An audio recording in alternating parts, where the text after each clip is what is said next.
Good so to know. excited to introduce my brother James. He is an international public speaker, business expert, leadership consultant, professional certified executive coach, and corporate training specialist who has worked extensively on the African continent. His clients include the U.S. Embassy, Bank of Africa, Abasa Bank, the Tanzania Revenue Authority, Willstone Real Estate, Kenya, Impact Media, Uganda, Oriflame, Nigeria, the Global Leadership Summit, World Vegetable Center, World Vision, Compassion International, to name just a few. Also, a passionate entrepreneur who has a vision for a much better Africa, who has a deep interest in agribusiness, real estate, education, and technology, among others. Over the years, he has coached and empowered dozens of entrepreneurs.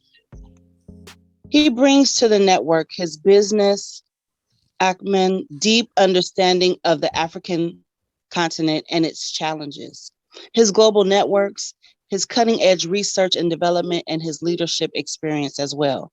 James is an avid reader who loves to travel the world and has traveled to or worked in 22 countries around the world. He lives in Dar es Salaam with his family, and it is my pleasure to welcome him to this platform. Well, thank you so very much, Rachel, and everybody who is here. Did I a little bit about African Trade Network for some of you who are joining in for the first time? My name is James Mwang'amba. That's as you've been introduced. The easiest way to call me is just use the name James. That's fine, or use my father's name, which is Vine, Vine. I think that's easier than Mwang'amba. Mwang'amba is hard. So I live in this part of the world. This is Tanzania, which is found in the East African zone. And I'm an entrepreneur. I'm engaged in a number of businesses, one of them being manufacturing of natural cosmetics. I also deal with agribusiness. I do a bit of farming. I recently bought a hotel in the southern part of the country. I've always wanted to get into hotels, and I think this will be a way into that line. But I now to move on and share with you some business opportunities or some businesses that you can start in Africa today and make a fortune. And the good news is that most of the businesses that people start in Africa do not require a lot of capital to begin with. Okay, some are capital intensive, others are not capital intensive. The first opportunity that I encourage you to start with is food business, food and agribusiness. Why? Because the rate at which people are increasing and multiplying in Africa is incredible. The birth rate. Of course, there's a big talk right now. The other day, I heard Elon Musk saying that the biggest catastrophe in the next 50 years is the decline and the decrease of birth rate. Like a lot of people, we are losing more people than we are gaining. But in Africa, I believe the opposite is true. There are so many people here, being born every single day. And all these people, I think by year 2050, it is estimated that the population of Africa could actually be double the number. Between year 2050 and 2060, we might have doubled the number in population. So all these people will require to be fed. The president of African Development Bank, Mr. Akinwumi Adesina, has mentioned multiple times that the food and agribusiness sector by year 2030 will become $1 trillion industry. So you can never go wrong trading in business, in food, in commodities, in rice, in wheat, in oats, whatever is needed by the market, you'll be right. The second one is finance. Finance. And I would like to point your attention to the large category of SMEs and entrepreneurs. This is a huge group of people that is not easily fundable by our banks here in Africa. Most banks here would never finance a startup. They would never fund even an SME. And if they do, they require like a big line of requirements, so many things, so many requirements that just to think about those requirements alone, most people give up. So the opportunity for you, therefore, is to come in as a venture capitalist or as an angel investor. I think the other time I was looking at one report, it was saying that the gap for venture capital every year in Africa is about 140 billion US dollars. And I think in America, most of the times you basically entrepreneurs receive every year over $30 billion, in venture capital. So you might think about it if you could, or the other opportunity right there on finance is angel investing. And I'm so glad, I think maybe Brother Franklin and Dan Steiny can say something about that, because the gap is so big. Number 3 is education. Education is a big thing here in Africa. Parents will do whatever they can to put their kid through school. Sometimes you find out that we struggle with having the best teachers. And even when we have the best teachers, we don't have the resources. And even when we have the resources, we don't have great classrooms. So the number of students per classroom become just overwhelmingly big, and that there isn't great focus in the classrooms. Number 4 is apparel. That is clothing of all sorts, right? That's a big space to get in. Another, care and wellness. That's huge. I mean, basically, I know quite a number of people on the continent who have become billionaires just in that space alone. Healthcare and wellness. Another big area is personal care. That's a big space. Our people in Africa still want to look good. Women want to do their hair. They want to use makeup.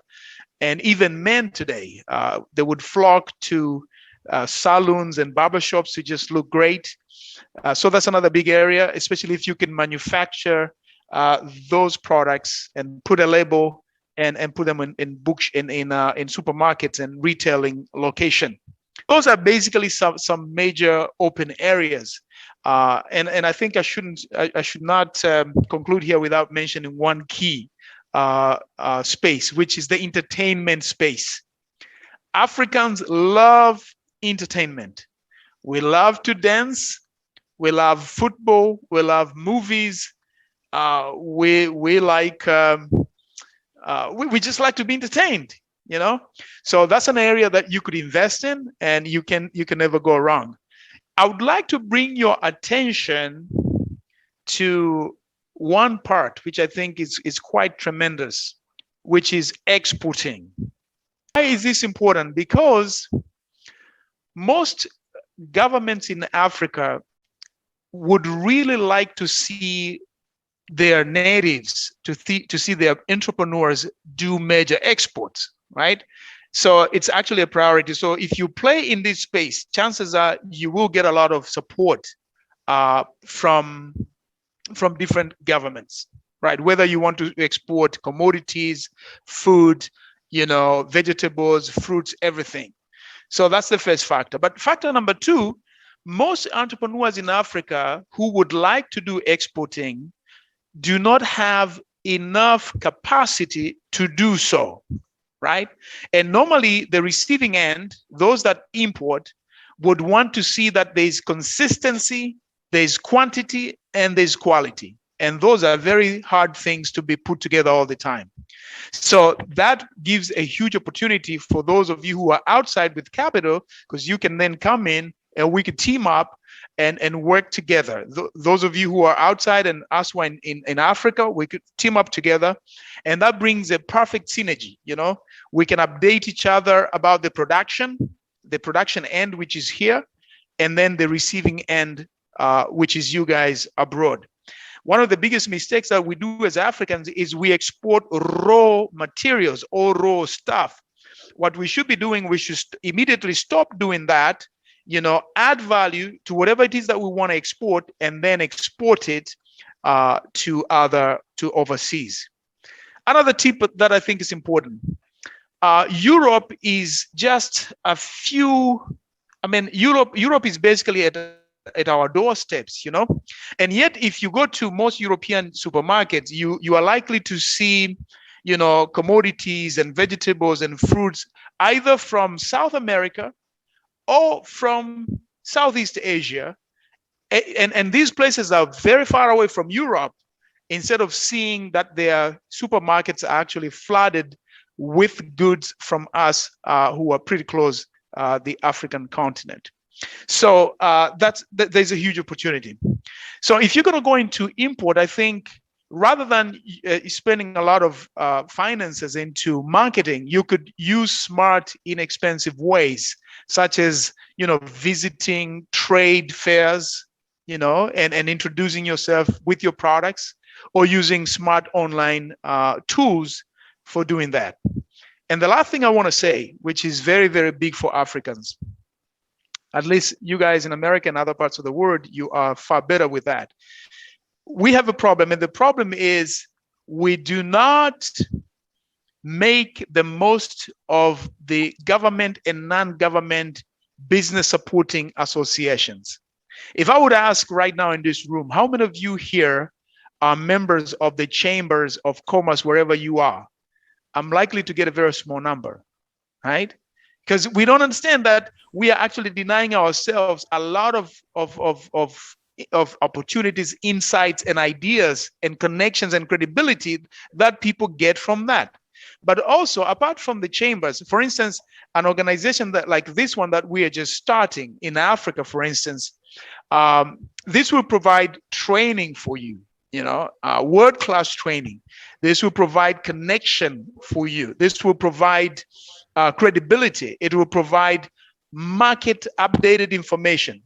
And it might give you a chance to get funded, not only this one, but also, for instance, there's another organization called the AGOR, African, I believe, Growth and Opportunities Act, which is an institution just for supporting Africans or African companies to with finances, training, and some means so that they can enter the US market. So I'm so excited because I feel that African Trade Network has come at such a right time like this, where we are willing to support all entrepreneurs, whether you're in Africa or you are in America, to give you all the information that you need about trading businesses about businesses between Africa and the rest of the world, or between African country to another African country. The quality of training that you are likely to get. There's one lesson, for example, if you come to our website and you become a member, it's called How to Do Business in Every African Countries and the Laws of that Country. So you become knowledgeable way before you get into those countries. It's all here as you become a part of our network. Not to mention that you put yourself at a very good position to attract funding and foreign investments from all around the world as you do become our member. So with those few remarks, my time's up.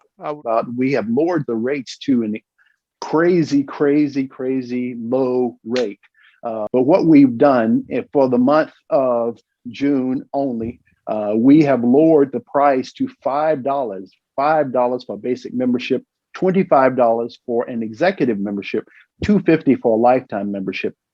So the price is rock bottom right now. We're trying to allow as many people to get in with a rock bottom price. So we would love to have you. And that's June only. The price will go up after June. Okay. All right. Bye-bye.